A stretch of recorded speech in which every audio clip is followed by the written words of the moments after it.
It was December 1978.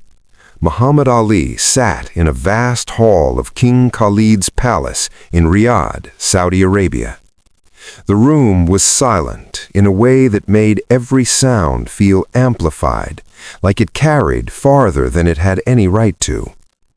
Gold gleamed from chandeliers and walls, catching the harsh desert sunlight and scattering it into 1,000 reflections that danced across marble floors. Outside, the desert stretched endlessly, quiet and severe, a reminder of permanence and the unforgiving nature of distance. Inside, the air seemed almost heavier, pressing against the lungs, folding itself around each person as if to measure their resolve. Every attendant, every advisor, every quiet observer held their breath. Each one knew, instinctively, that the next word spoken could tilt everything in this room.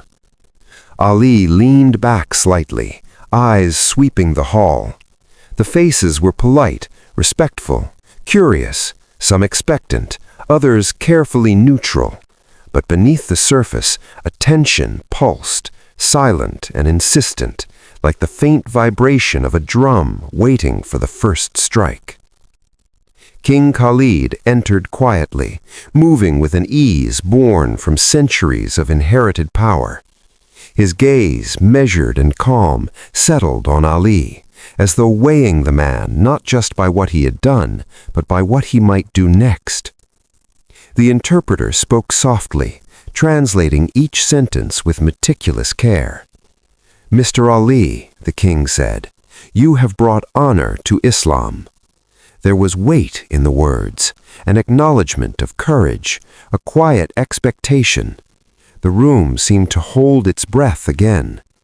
Ali nodded, respectful, absorbing the moment without revealing his thoughts. His eyes drifted over the intricate patterns of carpets and walls, the polished marble, the sunlight slanting through stained glass, catching on edges of gold. Everything spoke of wealth, power, and permanence. Yet beneath the brilliance was a quiet question. What will you do when faced with what you cannot buy? A palace advisor approached, carrying a briefcase, polished and heavy. Ali's attention fixed on it as it was opened, revealing papers that carried numbers that seemed impossible, offers that transcended reality. $100 million, a palace of his own, a jet, a life secured not just for years, but for generations. His chest tightened, a subtle weight that pressed against his ribs. And then the condition arrived, almost casually. Renounce your American citizenship, relocate your family permanently, embrace a life not your own. Silence deepened. The walls, the chandeliers, the carpets, all became witnesses to the quiet gravity of the moment. Eyes shifted. Advisors whispered among themselves in the corners of the room, attempting to gauge the man before them. Ali's gaze softened slightly as he imagined the implications. This was no ordinary decision. It was not about money. It was about the core of identity, the anchor of self. Back in his guest quarters, Ali sat alone, the distant murmur of palace activity outside his door. The sunlight outside had begun to fade into a muted gold, stretching shadows across the room. Veronica sat quietly nearby, sensing the weight pressing on him. She could see the numbers, the lives secured, the opportunities erased with a single signature. She did not speak, waiting. Finally, in a soft voice, she asked, "Muhammad, what does your heart tell you?" His gaze remained fixed on the horizon, the desert beyond, endless, silent, unyielding. His chest rose and fell slowly, deliberately. Every breath seemed measured, stretching time. The offer was enormous, dazzling, but even that could not reach into the quiet recesses of what he felt was essential. Some things, he realized, could not be measured in gold or currency. Some things demanded presence, integrity, and the refusal to be bought. Some things demanded you remain wholly yourself, no matter the cost. He thought of the years lost, prime years spent barred from the ring, stripped of opportunities because he chose belief over convenience. He thought of America, chaotic, troubled, imperfect, yet inseparable from his identity. He thought of Islam, not as a title, not as a duty, but as a path that shaped his inner life, that demanded authenticity, sincerity. The thought of taking money to speak about faith, of trading authenticity for comfort, brought an almost physical tightness to his chest. Not shame, not panic, but a quiet, pressing certainty that some prices were too high. The palace, the gold, the chandeliers, the opulence, all seemed suddenly irrelevant. They were beautiful, but they could not touch the essential, the essence of him, the core of who he was. The night stretched, slow and deep. He remembered friends lost, opportunities missed, victories won in the ring, and defeats suffered quietly outside it. Each memory pressed softly against the present. He imagined the children of the future, his family secure and wealthy, and he could feel the lure of safety, comfort, respect.